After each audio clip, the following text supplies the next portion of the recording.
AITA for moving out when my parents ask me to pay rent. I already do their work at home and babysit 5 siblings. I'm 23 and the oldest of 5 siblings. We range in age from me down to my youngest brother who's 10. I'm currently a full-time student, finishing up an after-degree that's going to land me a solid position in my field. I'm lucky enough to already be working part-time in the industry I'm studying for, and my employer has made it clear they'll take me on full-time the moment I'm done with school. The part-time job pays well enough that I can cover my tuition, my living expenses, and still set some aside each month. I'm not rich by any means, but I'm doing all right for a student. My parents both work full-time. My mom has a standard 9 to 5, but it's a physically demanding and emotionally draining job. She's absolutely exhausted most nights. My dad works much longer hours. He's usually out the door before sunrise and gets home late. I respect both of them for how hard they work, and that's one of the reasons I've been doing what I do at home. Over the last few years, I've gradually taken on more and more of the responsibilities around the house. It wasn't like one big conversation where we all sat down and decided that I'd be the one to keep everything running. Things just kind of drifted in that direction. It started small. I'd pick up groceries when I was already out. Then it was helping with dinner, then making dinner, then meal prepping for everyone's lunches during the week.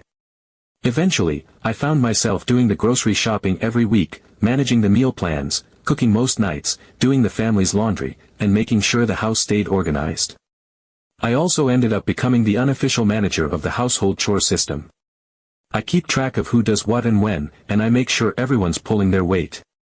I'm not a tyrant about it or anything, but I do make sure that my younger siblings are learning some responsibility. My 10-year-old brother, for example, is in charge of feeding and walking the dogs, and I make sure we're stocked up on dog food and everything else he needs. The way I see it, I took all this on because it needed to be done. I wanted to help, and no one else seemed able to do it consistently. My parents didn't ask for it explicitly, but they leaned on it heavily once it was in place. I'd hear things like, "Thank you for dinner," or, "I don't know what we'd do without you," which felt nice. But over time, it stopped feeling like I was helping. It started to feel like I was expected to keep it all together. Like if I dropped the ball, the whole house would just fall apart. Then Christmas came. I'd had my eye on a PlayStation 5 for a while, and I finally found a decent deal and decided to treat myself. I keep it in my room, and it's strictly mine. The rest of the family still uses a shared PlayStation 4 in the living room. I didn't make a big deal out of it, didn't rub it in anyone's face, just quietly enjoyed having something that was mine and mine alone. Apparently, my 20-year-old brother wasn't too thrilled about that. He started complaining to our parents about how I was making so much money and not sharing anything. His words, not mine. He made it sound like I was swimming in cash and hoarding it all to myself, which was kind of rich coming from someone who works part-time and doesn't pay rent, doesn't contribute to the household budget, and only sporadically does his assigned chores when reminded. So then came the talk.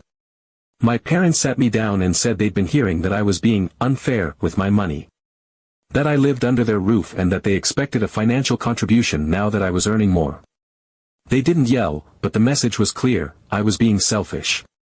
I pointed out, calmly, I might add, just how much of the household labor I took on, and they acknowledged that, but said it still wasn't right that I was earning more and not giving back. I walked away from that conversation feeling completely gutted. I had been working hard for years, not just in school and at my job, but at home too. And not once had anyone said, "We want to talk about how we can ease your burden." Not once did they say, "You're doing too much, let us help." Instead, the moment I bought something nice for myself, suddenly I was selfish. Suddenly, the invisible labor I had been doing for so long didn't count for anything. So I went to my room and did some math.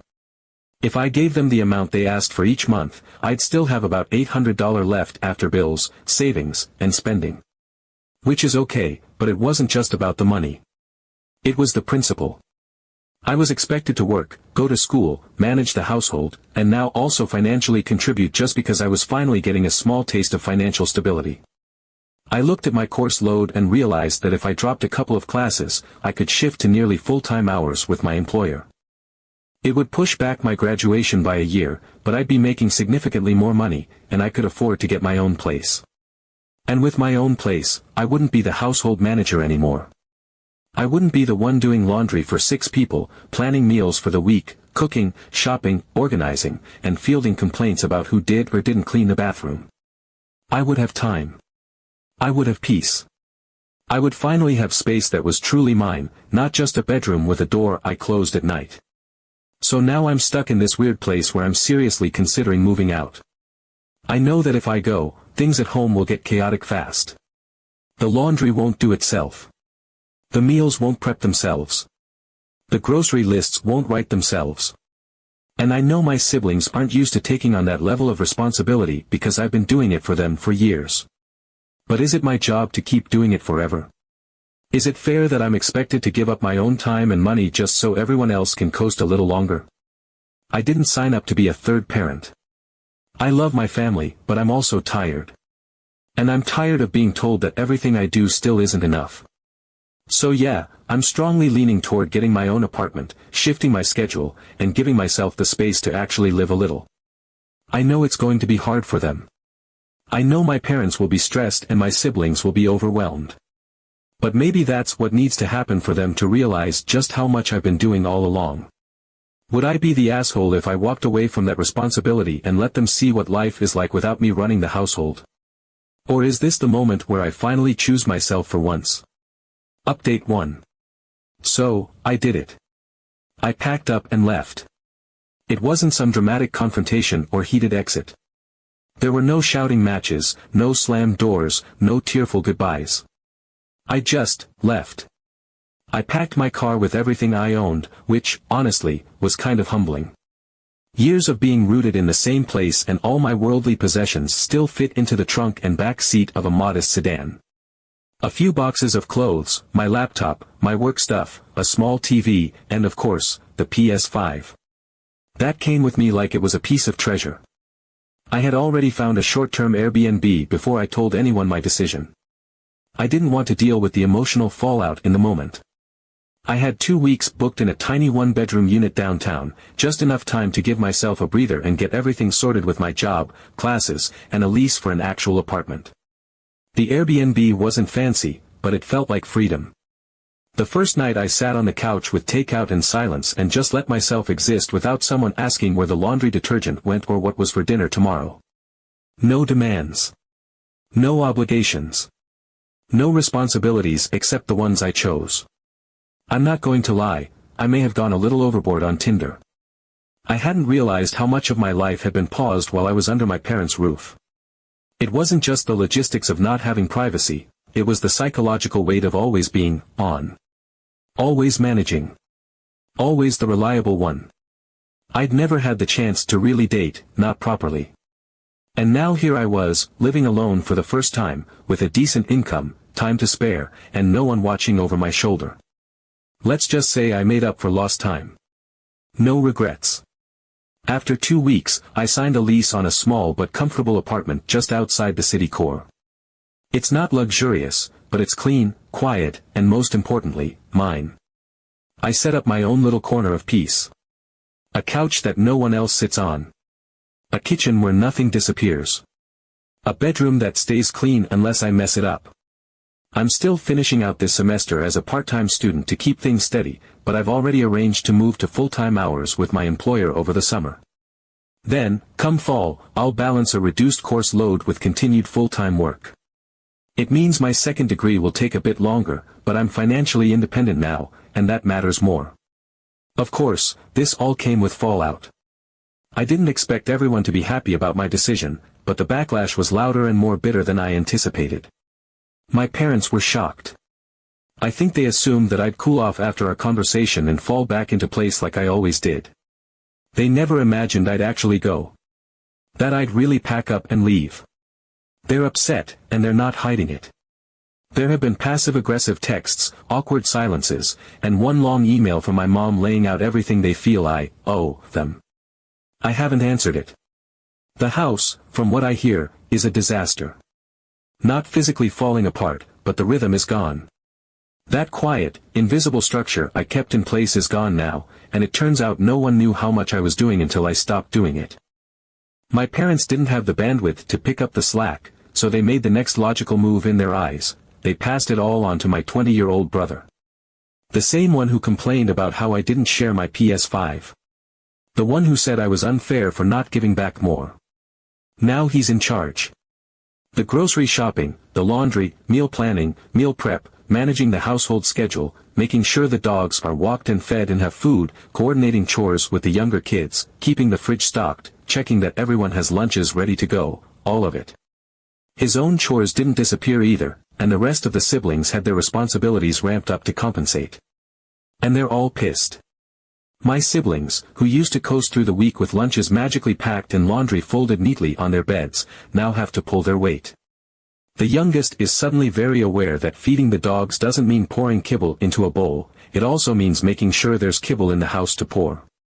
My sister, who used to leave her dirty dishes for later, now gets lectures from my brother about cleaning up after herself. It's like the whole house was running on an engine no one could see, and now that I'm gone, the engine stalled, and they're trying to crank it back to life with sheer resentment. My oldest brother, though, is especially salty. Apparently, he's constantly overwhelmed. He complains about not having time to himself, and he's frustrated that his girlfriend isn't allowed over when my parents aren't home. He doesn't have a private space to just be, the way I used to not have one. He's realizing how suffocating that can be. He tells mutual friends how unfair it is, how he's been dumped with all this responsibility, how no one listens to him, how tired he is. Ironic, right? I haven't rubbed it in. I haven't gloated. But I won't lie, there's a part of me that feels vindicated. This is what I was doing. This is what I carried. And no one saw it until I put it down. I do feel bad sometimes. I don't hate my family. I love them. But I spent years putting everyone else ahead of myself, believing that if I just worked harder, if I just held everything together a little tighter, maybe it would be enough. But it never was. The moment I had something of my own, I was guilt for it. Expected to hand it over. Expected to do more. It didn't make sense to keep doing all that and pay rent on top of it. If I was going to be treated like a tenant, then I was going to live like one, with my own lease, my own space, and my own freedom. So now I live in my own place, with my own things, answering to no one. I go to work, I come home, I cook for myself or not at all. I clean when I feel like it. I sleep without being woken up early because someone forgot to set their own alarm. I come and go as I please. And yeah, the guilt lingers some days, but freedom tastes better. Update 2. It's been a few months since I moved out, and honestly, I thought the chaos back home would settle down once everyone adjusted. I figured that with a bit of time and enough frustration, they'd fall into some kind of rhythm on their own. That the responsibility would eventually redistribute, or at least the others would step up out of necessity. But that's not what happened. At all. Instead, what happened was slow, creeping dysfunction. That invisible labor I had been doing for years didn't just vanish into thin air when I left, it accumulated. It piled up like unwashed laundry in the basement. The systems I had quietly maintained without anyone really noticing, the chore charts, the meal prep rotation, the grocery lists organized by aisle, collapsed. And the thing about invisible labor is that once it stops, you don't just notice its absence. You feel the consequences. Constantly. Daily. My 20-year-old brother, Josh, the one who once complained about how unfair it was that I didn't share my PS5 and that I made money without contributing, was now the reluctant captain of a sinking ship. He had been tasked with taking over everything I used to do, but unlike me, he never had the discipline, experience, or bandwidth for it. The chore chart I used to update like clockwork. Forgotten. Not just outdated, but buried under a pile of unopened mail on the kitchen counter. Meal prep became an occasional event, sometimes skipped entirely. One week, their meal plan was apparently just a single frozen lasagna and a family-sized bag of chips from Costco. I heard about that one through my youngest brother, who texted me with a picture of the dinner plate and a sad-looking thumbs-up emoji. The dogs didn't escape the fallout either. My 10-year-old brother, who I used to remind and double-check constantly, forgot to feed them 2 days in a row. When I found out, I had to resist the urge to drive over and fix it myself. But I didn't. I held the line. Because this was their house now. Their responsibility. From what I've gathered, the house itself became a constant mess, dishes stacking up in the sink, laundry left wet in the washer until it started to smell, random fast food wrappers on the counters, half-finished school projects on the table, no one knowing if there was milk in the fridge until they were pouring a bowl of cereal. It wasn't that my family was incapable.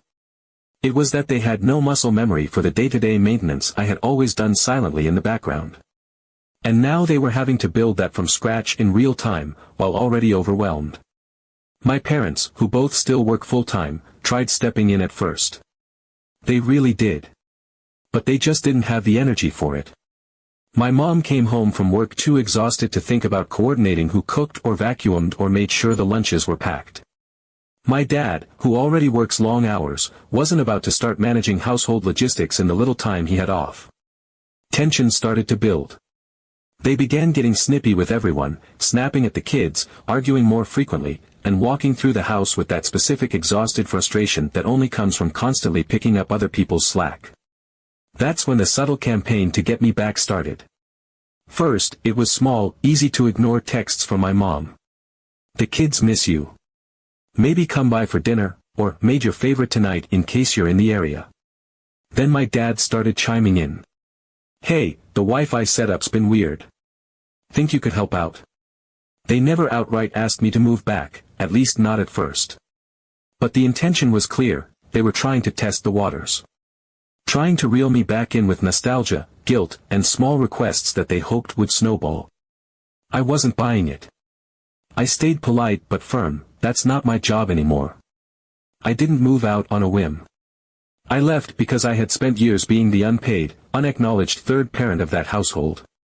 I wasn't going to be lured back in to patch up the sinking boat while everyone else kept drilling holes in the hull. But they didn't stop. After a few more weeks of things spiraling, the subtlety disappeared. I got a phone call from my mom one evening. She was stressed, clearly overwhelmed, and she didn't mince words this time. She said, "We think it would be good if you moved back in. You're part of this family, and things just aren't the same without you." That line hit me hard, not because it was emotional, but because of the irony. Things weren't the same without me. Exactly. That was the point. I reminded her that I left for a reason. That I wasn't their built-in caretaker. That if the household wasn't running smoothly, it wasn't my fault, it was the result of years of taking me for granted. If they wanted to fix it, they needed to start teaching the younger siblings how to contribute, not just wait for me to come back and rescue them. She wasn't thrilled with that answer. And then something unexpected happened. My dad reached out again a few days later. But this time, it was different. He wasn't trying to guilt-trip me or sugarcoat anything. Instead, he offered a compromise. He said, "What if we actually paid you? Like, a proper arrangement. You'd have clear responsibilities, but you'd also get rent money and your own schedule." At first, I laughed out loud. The idea of being a paid family coordinator sounded absurd. Like some weird, dystopian domestic internship. But then I started thinking. Why was it absurd? I'd been doing unpaid labor for years. Running a household of 7 is not some casual side hobby, it's a full-time operation. And if they were finally recognizing that labor had value, was it really so crazy? What if I treated it like a part-time job? What if I had boundaries and structure? What if I didn't live there, but visited on designated days, handled what needed to be done, and got compensated accordingly? What if I took the emotional messiness out of it and approached it like I would any other contract gig? What if, instead of running myself ragged for free, I set limits and got compensated fairly? Update 3. So, I moved back, but on my terms. After my dad floated the idea of a paid arrangement, I spent a couple of weeks thinking it through. I weighed the pros and cons, wrote out a list, ran numbers, and talked it over with a couple of friends. The idea of returning to the house I'd fought to escape felt like a step backward. But the idea of monetizing the labor I had already been doing for years, without recognition, was strangely appealing. Not because I missed the chaos, but because for the first time, I'd be in control. I wouldn't be drifting back into old patterns. I'd be coming in as someone with leverage, with structure, and with the ability to say no. So we negotiated. I was clear from day one, no rent, period. I wasn't going to move back in just to pay for the privilege of doing domestic labor. My parents agreed. I told them I wanted my own room, which was a given, but I added a lock on the door myself, bought it, installed it, and kept the key on my own ring. It was symbolic as much as it was practical. This was not going to be my childhood bedroom anymore. This was going to be my space, with boundaries. But the most important part was the written agreement. I typed it up myself. Nothing fancy, just a clean, one-page document that laid out exactly what I would and would not be responsible for. I'd coordinate the household logistics for no more than 5 hours a week, total.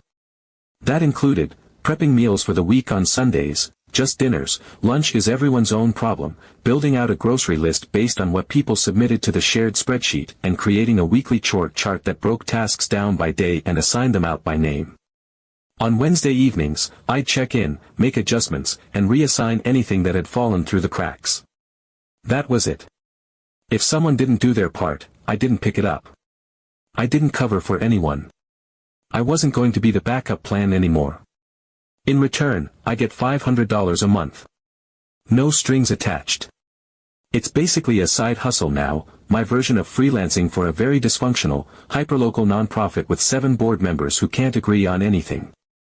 I still work full-time. I still take part-time classes to finish my degree. The difference is that when I'm at the house, I'm not the third parent anymore. I'm just a consultant. I show up, I do my 5 hours, and then I go live my life.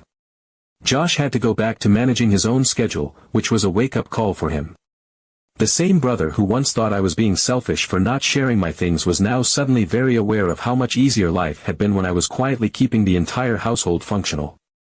Now, he has to do his own laundry, prep his own meals, and juggle chores like everyone else. My younger siblings also had a hard reality check. There were no more invisible hands cleaning up after them, no quiet reminders about forgotten lunch bags or late-night laundry swaps. They had to start taking care of their spaces, managing their time, and learning actual responsibility. The first few weeks were a disaster, missed trash days, soggy sandwiches, dogs whining for dinner that hadn't been served, but gradually, they started to adapt. The biggest surprise? My parents actually stuck to the deal.